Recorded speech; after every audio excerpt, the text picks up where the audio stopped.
देशात राज्यात काय घडते हे आपणास ठाऊक असते आणि गेल्या सप्टेंबर 2025 पासून 1 सप्टेंबर 2025 पासून माननीय सर्वोच्च न्यायालयाने इयत्ता 1ली ते 8वी पर्यंत अध्यापन करणाऱ्या शिक्षकांच्या संदर्भामध्ये शिक्षक पात्रता परीक्षा अनिवार्य केल्याच्या निर्णयानंतर संपूर्ण देशभरामध्ये शिक्षकांमध्ये अस्वस्थता असुरक्षितपणा निर्माण झाला। माननीय सर्वोच्च न्यायालयाच्या निर्णयाचं आम्ही स्वागत करतो, पण तरी देखील महाराष्ट्रातच नव्हे तर संपूर्ण देशात असलेले 20 लाख आणि महाराष्ट्रातील 3 ते 5 लाख शिक्षक या TET पासून प्रभावित आहेत। अशा शिक्षकांच्या संदर्भामध्ये सेवा सुरक्षा या सुरक्षित व्हाव्या, त्यांची नोकरी सुरक्षित राहून त्यांना TETतून वगळण्यात यावं, यासाठी संपूर्ण देशामध्ये शिक्षकांचं सर्वात मोठं संघटन म्हणून ज्यांच्याकडे पाहिलं जातं ते अखिल भारतीय राष्ट्रीय शैक्षिक महासंघाने आज संपूर्ण देशभरामध्ये या प्रेस होत आहे। आपण पाहत आहात जनता न्यूज एक्सप्रेस। अखिल भारतीय राष्ट्रीय शैक्षिक महासंघ संलग्नित महाराष्ट्र शिक्षक परिषद प्राथमिक विभागाच्या वतीने ही पत्रकार परिषद आयोजित करण्यात आलेली आहे। आपल्या सर्वांना माहिती आहे,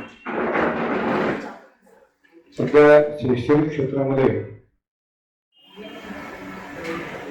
शिक्षक पात्रता परीक्षेच्या संदर्भामध्ये जे काही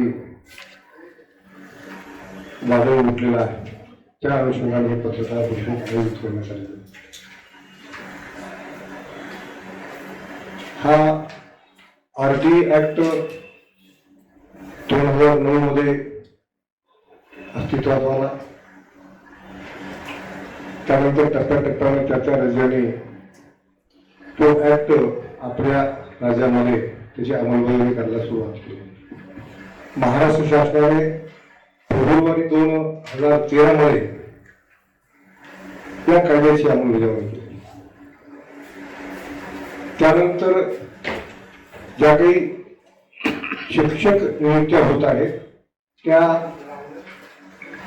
शिक्षक पात्रता परीक्षेच्या आधारावर घेतल्या जात आहेत। 2013 पूर्वी महाराष्ट्रामध्ये ज्या काही शिक्षक नियुक्त्या झालेल्या आहेत त्या नियुक्त्या महाराष्ट्र सरकारने जो अधिनियम नियम शासन निर्णय जे काढलेले होते त्यानुसारच करण्यात आलेले आहेत। त्या अनुषंगाने 1 सप्टेंबर 2025 रोजी सुप्रीम कोर्टाने एक निर्णय दिला, देशातील सर्वच शिक्षकांना ही TET परीक्षा पात्र होणं गरजेचं आहे। यामध्ये जे 53+ आहेत त्यांना सूट दिली, परंतु ज्यांना पदोन्नती पाहिजे, वरिष्ठ वेतन श्रेणी पाहिजे, त्यांना ही पात्रता परीक्षेची अट ठेवली आणि त्यानंतर काल 29 मेला या याचिकेविरोधात 29 मेला एक निर्णय आला की संपूर्ण देशातील शिक्षकांना TET अनिवार्य आहे। या संदर्भात माननीय सुप्रीम कोर्टाच्या निर्णयाचे आपण स्वागतच करू, परंतु त्यामध्ये पूर्वलक्षी प्रभावाने म्हणजे जे शिक्षक 2010 पूर्वी देशातील महाराष्ट्रातील 2013 पूर्वी नियुक्त झालेले आहेत त्यांनाही ही शिक्षक पात्रता परीक्षा लागू राहील, त्यांना ही परीक्षा उत्तीर्ण व्हावी लागेल अशा प्रकारचा निर्णय दिलेला आहे। आता सुप्रीम कोर्टाचा निर्णय म्हणजे हा कायदा असतो, त्याची कायद्यात अंमलबजावणी करावी लागते। म्हणून आमच्या संघटनेच्या माध्यमातून आम्ही संपूर्ण देशामध्ये येत्या 18 तारखेला माननीय जिल्हाधिकारी यांच्या मार्फत देशाचे पंतप्रधान केंद्रीय शिक्षण मंत्री यांना निवेदन देणार आहोत। त्या निवेदनामध्ये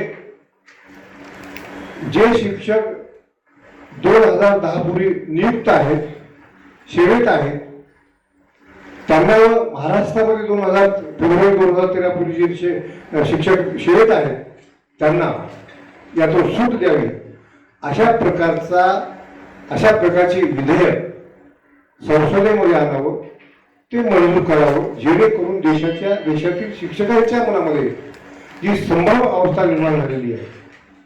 आज ज्यांचं 56 वर्ष वय आहे, परीक्षा देण्यासाठी थोडं अवघड नाही, पण मानसिकता तशी आहे. आणि ह्या निर्णयाला सुप्रीम कोर्टाच्या आमच्या कुठल्याही शिक्षकांचा संघटनांचा विरोध नाही, पण पूर्वलक्षी प्रभावानं आतापर्यंत कुठलाही निर्णय लागू केलेला नाही. समजा माझं वर्ष 55 वर्ष आहे, मला वरिष्ठ वेतन श्री पाहिजे असेल, पदोन्नती पाहिजे असेल, तर मला ही परीक्षा शिक्षक पात्रता परीक्षा उत्तीर्ण होणं आवश्यक आहे. म्हणून या संदर्भामध्ये अखिल भारतीय राष्ट्रीय शैक्षिक महासंघाच्या वतीनं संपूर्ण देशामध्ये या प्रश्नाकडे लक्ष वेधण्यासाठी आम्ही देशाचे पंतप्रधान माननीय नरेंद्रभाई मोदी, केंद्रीय शिक्षण मंत्री यांना जिल्हाधिकारी यांच्या मार्फत निवेदन देऊन कायद्यामध्ये दुरुस्ती करावी, अशा प्रकारचे हिवाळी पावसाळी अधिवेशनामध्ये विधेयक आणावं आणि जी देशातील शिक्षकांच्या मनामध्ये जी संभ्रमावस्था आहे, त्यांच्या सेवेच्या बाबतीत त्याच्यामधली शंका आहे, त्याला कुठेतरी आश्वासित करावं, यासाठी आम्ही संपूर्ण देशामध्ये तर करणारच आहोत, पण महाराष्ट्रामध्ये 18 तारीखच्या ऐवजी संपूर्ण महाराष्ट्रामध्ये विधान परिषदेच्या सध्या निवडणुका आहेत आणि मतदानाची तारीख 18 आहे. म्हणून त्याऐवजी आम्ही 19 तारखेला सायंकाळी 5 वाजता जिल्हाधिकारी मोदयांना भेटून हे निवेदन आम्ही देणार आहोत आणि हे निवेदन देऊन त्यांच्याकडे ही आता तुमच्याकडून मांडलेली जी मागणी आहे त्या संदर्भात त्यांचं लक्ष वेधणार आहोत. आमच्या ज्या 4 प्रमुख मागण्या आहेत या निवेदनामध्ये, दिनांक 23 ऑगस्ट 2010 पूर्वी नियुक्त झालेल्या सर्व शिक्षकांना टेटची अनिवार्यता कायमस्वरूपी माफ करण्यात यावी. अशा शिक्षकांच्या सेवा, वरिष्ठता, पदोन्नती इतर सर्व सेवा लाभाचे संपूर्ण संरक्षण करण्यात यावे. आवश्यकता भासल्यास संसदेतील विशेष कायदा अथवा विधेयक दुरुस्ती करून शिक्षकांना कायमस्वरूपी दिलासा देण्यात यावा आणि महाराष्ट्रामध्ये फेब्रुवारी 13च्या अगोदर ज्या काही नियुक्त्या शिक्षकांच्या नियमानुसार कायद्याला धरून झालेल्या आहेत त्यांना संरक्षण द्यावं. त्याचबरोबर सर्व राज्य केंद्रशासित प्रदेशांना स्पष्ट निर्देश देऊन शिक्षकांमध्ये होत असलेला संभ्रम व असुरक्षेची भावना दूर करण्यात यावी.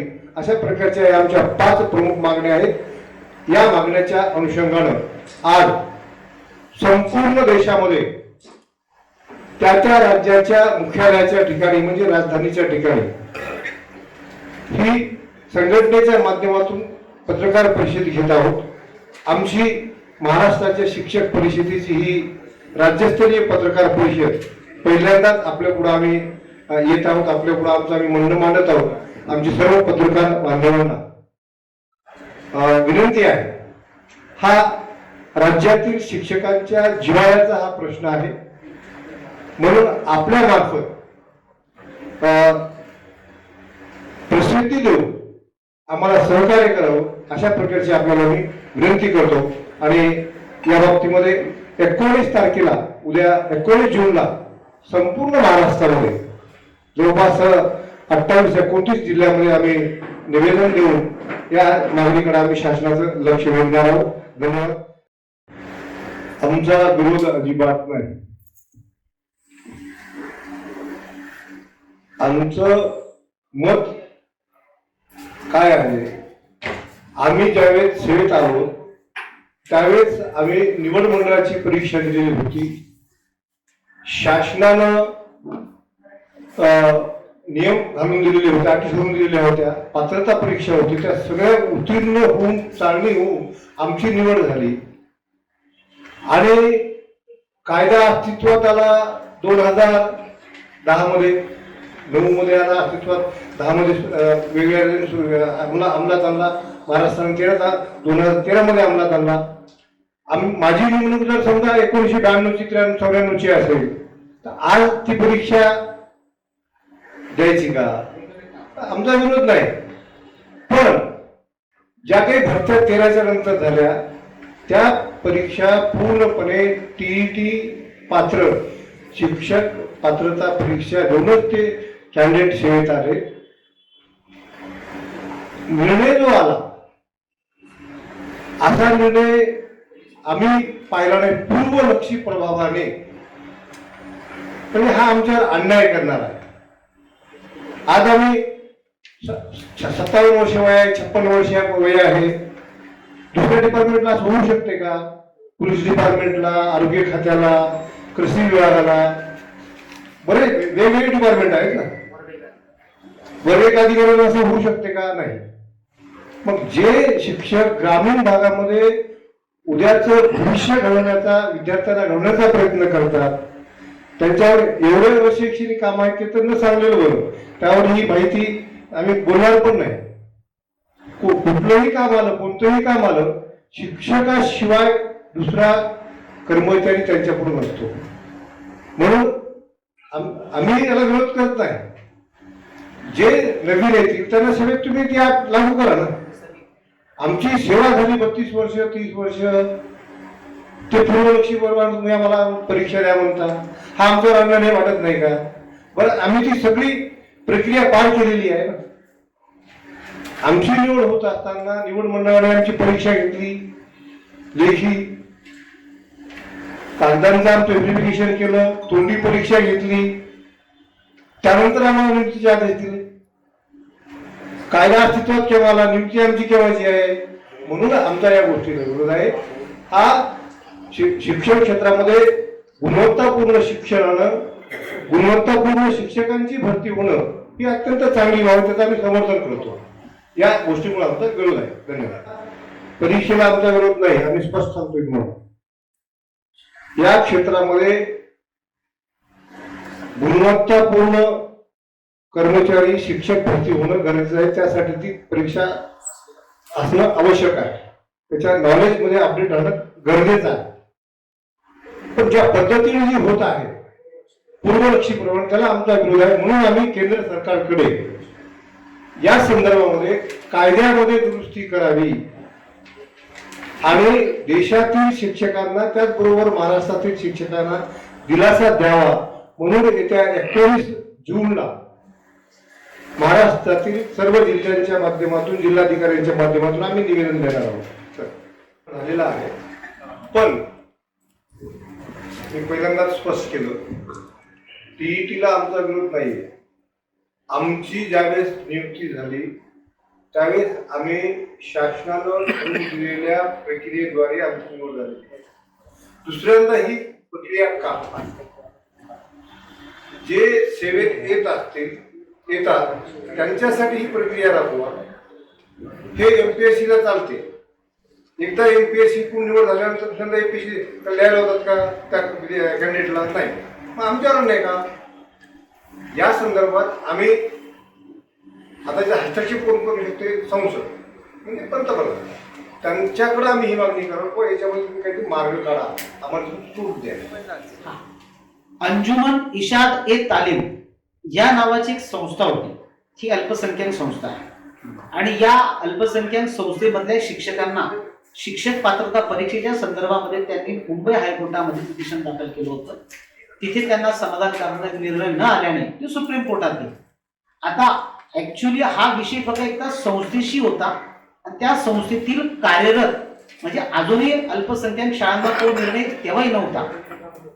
आणि हे कोर्टात गेल्यानंतर मात्र कोर्टाने यांच्यावर निर्णय देण्याऐवजी समग्र देशातील शिक्षकांसाठी हा निर्णय केला. 23 ऑगस्ट 2010 ला माननीय अध्यक्षांनी म्हटलं की आरटी 9 ला आला, 10 ला राज्याने इम्प्लिमेंट केलं महाराष्ट्राने, आणि त्याबरोबर 31/12/2010 ला केंद्र सरकारने आर्टिकल 23 नुसार शिक्षकांची पात्रता काय असली पाहिजे याचे पूर्ण अधिकार NCT ला दिले, म्हणजे राष्ट्रीय शिक्षक आणि शिक्षण परिषद या संस्थेला दिले की तुम्ही ठरवा यांची पात्रता काय असेल. हे कधी ठरवलं? 31 मार्च 2010 ला आर्टिकल 23 नुसार हे अधिकार त्यांना दिले, शैक्षणिक प्राधिकरण म्हणून त्यांना घोषित केलं. आणि त्याच्या अनुषंगाने दिलेल्या अधिकारानुसार 23 ऑगस्ट 2010 ला केंद्र सरकारने एक गॅझेट प्रसिद्ध केलं. त्या गॅझेटमध्ये स्पष्ट नमूद आहे की 23 अगस्त 2010 के बाद में नियुक्त शिक्षकों को यह शिक्षक पात्रता परीक्षा अनिवार्य होगी, इसके पूर्व के शिक्षकों को छूट दी जाएगी, असं केंद्र सरकारचं स्पष्ट गॅझेट आहे. 2010 ला आलं, त्याच्यानंतर 11 ला पण त्याच्यामध्ये नॉर्म्स म्हटले गेले. आणि त्याच्यामुळे हा केंद्र सरकारने स्पष्ट गॅझेट काढलं होतं. त्या गॅझेटनुसार 10 नंतर त्याचं इम्प्लिमेंटेशन वेगवेगळ्या राज्यांनी केलं. त्यात महाराष्ट्राने 13 फेब्रुवारी 2013 ला इम्प्लिमेंट केलं, बरोबर आहे. आणि 13 फेब्रुवारी 13 नंतर मात्र महाराष्ट्रामध्ये प्रत्येक शिक्षकात टेट नियुक्त आहे. त्याच्यापूर्वी एकही नाहीये. आणि आता जर पूर्वीच्या लोकांना म्हणाल तर ही एवढं सगळं शैक्षणिक कामकाज त्याची अनुभव आहे. प्रत्येक शिक्षक हा क्वालिफाईड असेल, विविध परीक्षा देऊन निवड मंडळ असतील, जिल्हास्तरीय समितीच्या परीक्षा असतील ते त्यांनी दिलेले आहे. आणि आता आपण सगळ्यांना SIRचं काम कोण करताय? प्राथमिक शिक्षक करतोय. जनगणनेचे काम कोण करतोय? प्राथमिक शिक्षक करतोय. प्राथमिक शिक्षक जिल्हा परिषदेच्या शाळा या गोरगरिबांच्या शाळा आहेत. ती सगळी शिक्षक सरकारी भरती कधीही डायरेक्ट होत नाही, ती मेरिटवर होते अथवा तिची परीक्षा घेऊन होते. म्हणजे हे जेवढेही लागलेले आहेत हे सगळे क्वालिटीचे टीचर लागलेले आहेत. त्या कालखंडामध्ये आम्ही जेव्हा लागलो तेव्हा आम्ही 1000 लोकांमधून सिलेक्ट झालो, म्हणजे आमची गुणवत्ता होती, आम्ही त्यावेळेस सिद्ध केली.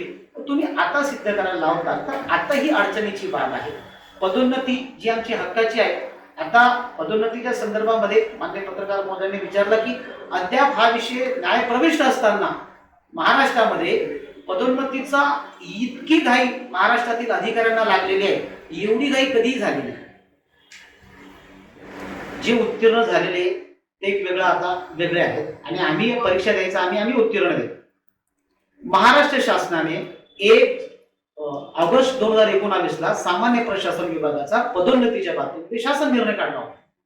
त्या शासन निर्णयामध्ये एखाद्या कर्मचाऱ्याला जर पदोन्नती द्यायची असेल तर त्याची सेवा ज्येष्ठता कट ऑफ डेट काय धरायची, तर त्या वर्षाची 1 सप्टेंबर ही तारीख कट ऑफ डेट धरायची. बघा, आमच्या महाराष्ट्रातील अधिकाऱ्यांचं मी कौतुक करतो की संघटनांना पत्र द्यावी लागायची, आंदोलनं करावी लागायची की पदोन्नती द्या म्हणून. आता मात्र कुठल्याही संघटनेचं आंदोलन नसताना महाराष्ट्राचे शिक्षण संचालक प्राथमिक यांना कुठून जावाई शोध झाला आणि 14 मेला एक पत्र प्रसिद्ध केलं राज्याला.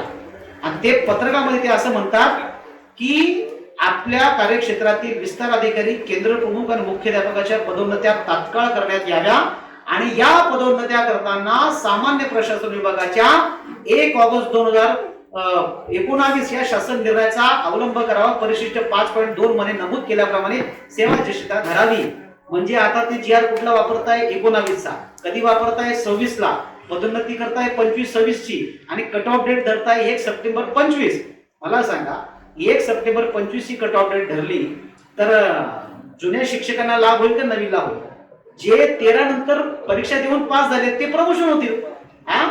आणि जे आम्ही 1 सप्टेंबर 25 नंतर आता इथे काही आमचे शिक्षक परीक्षा दिली ते उत्तीर्ण झाले, त्यांना लाभ होईल का? माननीय शिक्षण संचालक राज्याचे आहेत, इतका साधा विषय आपल्याला कळत नसेल की माननीय सर्वोच्च न्यायालय निर्णय देते त्याच्यानंतरच आम्ही परीक्षा देऊ ना, बरोबर आहे. तुम्ही छान मुद्दा उपस्थित केला की आम्ही जर न्यायालयाच्या निर्णयानंतर परीक्षा देत आहोत त्याच्यानंतर पदोन्नतीसाठी आम्हाला तुम्ही ग्राह्य धरलं पाहिजे का त्याच्या पूर्वीच्या लोकांना ग्राह्य धराल? म्हणून या सगळ्या विषयाचा आपण सगळे मुंबईचे पत्रकार अत्यंत अभ्यासू आहात. आणि आता जो मुद्दा मांडला टेट विषय तर बाजूलाच राहिला. आमच्या अधिकाऱ्यांना एवढी घाई आहे की 2 दिवसात याद्या प्रसिद्ध होत आहे. कारण 25 पूर्वी जे टेट उत्तीर्ण आहे त्यांच्या बरोबर त्यांचा काय विषय आहे हा परमेश्वराला माहिती, त्यांनाच माहिती. पण हे महाराष्ट्रातील 5 लाख शिक्षकांना न कळण्याइतपत शिक्षक निर्बुद्ध नाही. प्राथमिक शिक्षकाची नियुक्ती आणि पदोन्नतीचा अधिकार ग्रामविकास विभागाला, हा अधिकार असताना माननीय शिक्षण संचालकांनी स्वतः पत्र काढलेलं आहे. नंदुरबारचे पालकमंत्री हसन मुश्रीफ साहेब आहे, गेल्या अनेक वर्षे त्यांनी ग्रामविकास मंत्रीपद भोगलेलं आहे. जेव्हा हा विषय आम्ही त्यांच्या समोर मांडला, मुश्रीफ साहेबांनी एका मिनिटात सांगितलं की हा विषय ग्रामविकासचा आहे, ग्रामविकास जोपर्यंत याच्यात डिसिजन घेणार नाही तोपर्यंत पदोन्नती करू नये. सगळ्या पत्रकार बांधवांना सांगतो की अजून राज्य शासनाचं कोणतंही पत्र निघालेलं नाहीये. पदोन्नतीच्या बाबतीत जे निघालेलं आहे ते सर्वांना घ्या म्हणून आहे. म्हणून हा विरोधाभास आहे आणि याचा बळी आमच्यामध्ये बघा, शिक्षण सेवक आमच्यावर लादलं 3000 आम्ही स्वीकारलं, कारण आम्ही काय सगळ्या गोष्टी ऐकतो म्हणून ते एक एक गोष्ट आमच्यावर लागते. आम्ही म्हणतो आम्हाला BLO देऊ नका, तरी आम्हालाच दिलं जातं. आम्हाला म्हणतो तुम्ही निवडणुकीच्या कामातून मुक्त करा. असं होत असताना हा तर डायरेक्ट आता आम्हाला मान कापली गेली आहे. मी सांगतो माझ्यावर 85 लाख रुपयाचं कर्ज आहे. मी जर परीक्षा पास नाही झालो तर माझ्यावर तर जप्ती देईल ना. त्याच्यामुळे मला असं म्हणायचं आहे की आम्ही सगळे विद्यादानाचं पवित्र काम करतो. क्वालिटी असलीच पाहिजे. आम्ही म्हटले की टेट असलीच पाहिजे, पण पूर्वीच्या लोकांना नका देऊ ना. तर शासन ज्या दिवशी ठरवतं त्यानंतर पासून आम्ही लागू करा, एक सरळ सोपा आहे. आणि याच्यासाठी आता सर्वोच्च न्यायालयाकडे आम्हाला दाद मागता येणार नाही. आम्ही केंद्राकडे मागू आणि केंद्रातले लोकप्रतिनिधी असतील, राज्यातले लोकप्रतिनिधी, आम्ही त्यांचे मतदार आहोत, आम्ही त्यांचे प्रजा आहोत, त्यांनी आमचा विचार करावा, एवढी सरळ मागणी आहे. सकारात्मक हा लढा आमचा टप्प्याटप्प्याने वाढणार आहे. आता आमची ही टप्पा क्रमांक 1 ची आम्ही प्राथमिक माहिती दिली. त्याच्यानंतर जे होईल ते हळूहळू आपल्या सगळ्यांच्या समोर येणार आहे. एक केंद्राची स्ट्रॅटेजी आहे, आजच मी तुम्हाला स्पष्ट करणार नाही, पण संपूर्ण देशाने एक स्ट्रॅटेजी तयार केलेली आहे. किती दिवसांचं अल्टिमेटम देणार आहे? 18 जून. आता हे पावसाळी अधिवेशनाच्या संदर्भात आहे. पावसाळी अधिवेशनात झालं पाहिजे अशी आमची आग्रही मागणी आहे.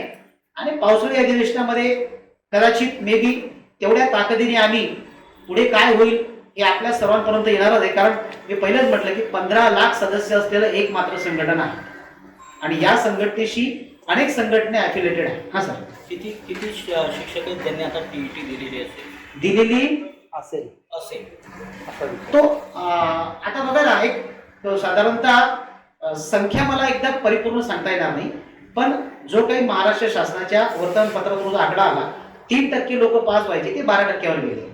एकूण आपली जिल्हा परिषदेला 3 लाख प्राथमिक शिक्षक आहे ढोबळमानाने. खाजगी प्राथमिकला 1 ते 1.5 लाखापर्यंत आहे. एक 5 लाख प्राथमिक शिक्षक आहे. त्याच्यामधून जर आपण कॅल्क्युलेशन केलं 13 नंतरची भरती तर एक 30-35% आपण बाजूला करूया. बरोबर आहे. 13 नंतर भरत्या काही खूप झाल्या नाही, पण 13 नंतरची लोक बघितले जाते. 13 पूर्वीची लोक त्याच्यामध्ये अफेक्टेड आहे, मोठ्या प्रमाणामध्ये आहे. आम्ही आपल्या सर्व शिक्षकांना आवाहन करतो की आपण केंद्र सरकारचं लक्ष वेधायचं आहे आणि केंद्र सरकारने या विधेयकांवर ही आपली प्रमुख भूमिका असल्यामुळे स्वाभाविकपणे सर्व शिक्षकांनी आपल्या हितासाठी संघटनेने पुकारलेल्या या 19 तारखेच्या लक्षवेधी निवेदन आणि धरणे प्रदर्शनाच्या या आंदोलनात आपण शिक्षकांनी तर सहभागी व्हायचं आहे. त्याचबरोबर त्याच्या कुटुंबातील मुला मुलींनी आम्ही अत्यंत नम्रपणे सांगतो की जर आमच्या सेवा समाप्त झाल्या तर महाराष्ट्रातील असा एकही शिक्षक नाही की त्याने कर्ज काढलेलं नाही. हे कर्ज आम्ही भरायचं कुठे? आम्ही असुरक्षित होणार आहोत. त्यामुळे त्याचबरोबर ज्या विद्यार्थ्यांना जे शिक्षक आता शिकवत आहे त्या कालखंडामध्ये शासन भारत स्वातंत्र्य झाल्यापासून पहिल्या भरतीपासून त्यावेळेस नोकर भरती करताना सरकार नियम करतं आणि त्या नियमाच्या अनुषंगाने भरती केली जाते. असं असताना पूर्वीचे शिक्षक सुद्धा परीक्षा देऊनच पात्रता धारण करूनच सेवेत लागलेले असताना माननीय सर्वोच्च न्यायालयाच्या ह्या निर्णयामुळे शिक्षकांमध्ये प्रचंड असुरक्षितता आहे. आणि शेवटी देशाचं सर्वोच्च सभागृह संसद आहे, संसदेमध्ये कायदे बनवले जातात. या विषयात आता शेवटचा मार्ग आहे. माननीय सुप्रीम कोर्टाच्या निर्णयात 1 सप्टेंबरच्या निर्णयानंतर अनेक राज्यांनी रिव्ह्यू पिटिशन दाखल केल्या, पण रिव्ह्यू पिटिशन मध्ये फक्त एक बदल झाला की 2027 पर्यंत शिक्षकांना टेट परीक्षा उत्तीर्ण करण्याची अट होती, म्हणजे 2 वर्ष दिले होते. त्याच्यात 1 वर्ष एक्सटेंड होऊन त्याला 3 वर्ष केलेलं आहे. तर मुळात आम्हाला याच्यातून मुक्त करावं अशी मागणी घेऊन आज या पत्रकार परिषदेच्या माध्यमातून महाराष्ट्रातील शिक्षकांनाही आम्ही आवाहन करतो की आपण 19 तारखेला मोठ्या संख्येने या जिल्हाधिकारी कार्यालयावर आपलं 19 तारखेचं शालेय कामकाज पूर्ण करून, मराठवाड्या आणि विदर्भामध्ये तर अजून शाळा उघडलेल्या नाहीये. मराठवाड्यात 4 वाजेपर्यंत शाळा असतात आणि अन्य महाराष्ट्रात 5 वाजेपर्यंत शाळा असतात. 5 वाजेच्या शाळा संपल्यानंतर माननीय जिल्हाधिकारी कार्यालयावर आपण उपस्थिती नोंदवायची असं एक आव्हान शिक्षक परिषदेच्या वतीने आपल्या सर्वांना करतो. आणि या संदर्भात अचूक बातम्या, निपक्षपाती विचार, अन्यायाविरुद्ध वाचा फोडणारे परखड विचारांचे सार्वभौम दैनिक प्रजासत्ताक जनता.